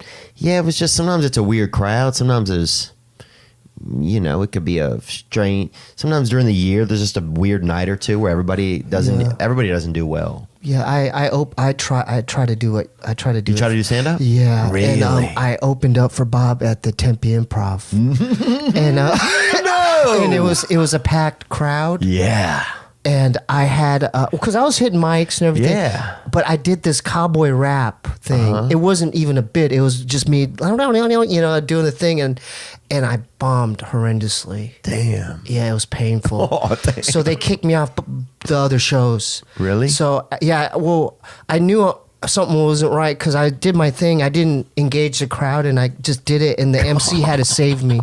The MC had to go, hey, anyway, come on, let's get off the stage. Wow. And so I just remember, because you've been to the Tempe Improv. Yeah. You have to walk through the crowd to get to the green room. Yes. So I remember walking like I thought I did good, and I was walking by the crowd, and they wouldn't even look at me. They were just like that, and I'm like, and that's when I'm like, oh, like a whore in the 1700s. Yeah. Yeah. And so I was in the green room, and my brother goes, I'm proud of you that you went up, but they don't have time. Yeah, but he was trying to save my Right. He was trying. He didn't want to tell me that the manager went up to him and said, "Your brother's cut." Right. He just said, "Yeah, you could go home. Yeah, you just drive back. You could drive back." Yeah. Damn. Because there's 2 other shows. Yeah. Yeah. Oh, Yeah. Was that a bummer or not? Oh, it was painful, yeah. Because I got it from my mom, too. I guess my brother was texting her because I went to Del Taco. What an asshole. I wanted tacos, and then I bought tacos, drive-through, and then I went home. And my mom knew I didn't do well. Oh. So she was getting on me, like, asking about the bits. No. Like, what did you do? And I'm like, yeah, I was just doing a cowboy rap, Ma. She goes, that's not comedy. And I was like, you don't know comedy, Ma. I stormed upstairs. Damn. And then my brother went in. This is in Gilbert, Arizona. Yeah, my mother used to live out in Gilbert. And so my brother went in later that night into the room, and he goes, can I talk to you? And I go, yeah, what do you want? And he goes, I just have a few suggestions, man. Let me help you write. And then I got really defensive at that. I go, I know comedy, man. I was like, just really like stubborn, Damn, dude. That's like a weird, Yeah, it was like just a weird, man. It was painful, and that was one of the last times I think I did it. Yeah, it seems like a weird foreign kind of Eminem. Yeah, it was going very weird. Yeah, like Yemenem. Where's Yemen? Where's Yemen? Middle East. Yeah, Middle East. Yeah. Man, if it was Asian, that would have been a good one. Yeah, that would have been real good. Yeah. I could write my own raps, Bob. Yeah. Valenzuela was our dad's name, Richie. I can draw the cartoons, Okay, so this is a Maltese. Yeah. Where are they from? Malta, obviously. Yeah. But the thing is that if they say you're in our town, an animal would just go by. Like a dog? Could be something else. Tall. We had some tall. I don't know what they were, came by once. What else do we have? Animals. livestock, cats. I grew up near a hamster and guinea pig breeding area. Whoa. So you'd have tons of those sometimes getting out. When they got out, you'd see, 700 fucking guinea pig go by. Damn. And it's beautiful if you've never seen it. But yeah, chimpanzees, a lot of chimpanzees. There was monkeys? No, I was the little guy. I was a 103 pounder. Really? Yeah. Yeah. Damn. I was a little guy. Yeah. Do you feel small or how do you feel on the inside? What do you mean by that? What do you mean by that? Like whatever. I mean, I'm just like a regular height, I'm like 6 foot tall. But you are probably, what height are you, 5'4", 5'6"? Yeah, I'm like, 5'4", 5'5". I'm a $135, $140, if that. When you get up out of bed, is it like, it seemed like you get out of bed really quick at that I size. can. I'm kind of like my brother because we rely. We You used can to get in the refrigerator, can't you, if you wanted? If you took the shelves out. I probably could if I That's cool, crunched yeah. up. Yeah. Like, I'm just trying to think of fun things you seem like you could probably do if you were just like kind of a more regular height, or just like your unique height, Yeah. Like, not in a bad way. I'm just like, there's some things, if I look at a place, I'm like, oh, I can't get under that, or I can't do this, How tall are you? How big jump are you? on that person's back or anything. Yeah. Like, you seem like you could be more fun, probably. Well, like, what do you mean by that? Like, I think people look at you and like, oh, this guy's probably more fun. Yeah, maybe. Like, if they had a more fun contest and you had 100 people, who's more fun? I bet 80 of them I would like pick having you. fun. Yeah, I like having see? fun.